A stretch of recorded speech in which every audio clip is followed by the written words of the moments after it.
ମୋ ନାଁ ମନୋଜ କୁମାର ମିଶ୍ର। ଆଜି ପବିତ୍ର ବିଶ୍ୱକର୍ମା ପୂଜାରେ ସମସ୍ତଙ୍କୁ ମୋର ହାର୍ଦ୍ଦିକ ଅଭିନନ୍ଦନ।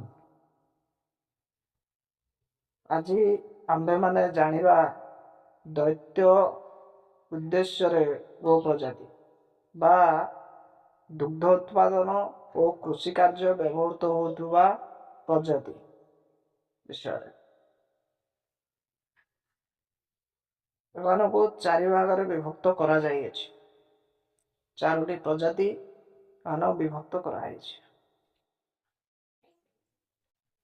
ପ୍ରଥମ ହରିୟାଣା ଗାଈ ବିଷୟରେ ଜାଣିବା। ହରିୟାଣା ଗାଈଟି ଆମର ହରିୟାଣା ରାଜ୍ୟରେ ଅବସ୍ଥିତ। ଏମାନେ ସାଧାରଣତଃ ଧଳା ଓ ହାଲୁକା ପାଉଁଶିଆ କଲର ବା ରଙ୍ଗ। ଏହି ପ୍ରଜାତିର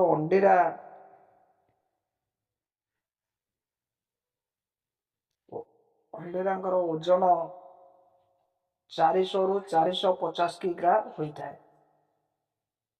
ଏବଂ ମାଇ ଗୋରୁର ଓଜନ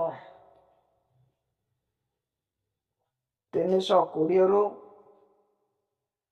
350 ମଧ୍ୟରେ ହୋଇଥାଏ। ଏମାନେ ଥରେ ଛୁଆ ଦେଲେ 1450 ରୁ 1550 ଲିଟର ଭଳି କ୍ଷୀର ଦେଇଥାନ୍ତି।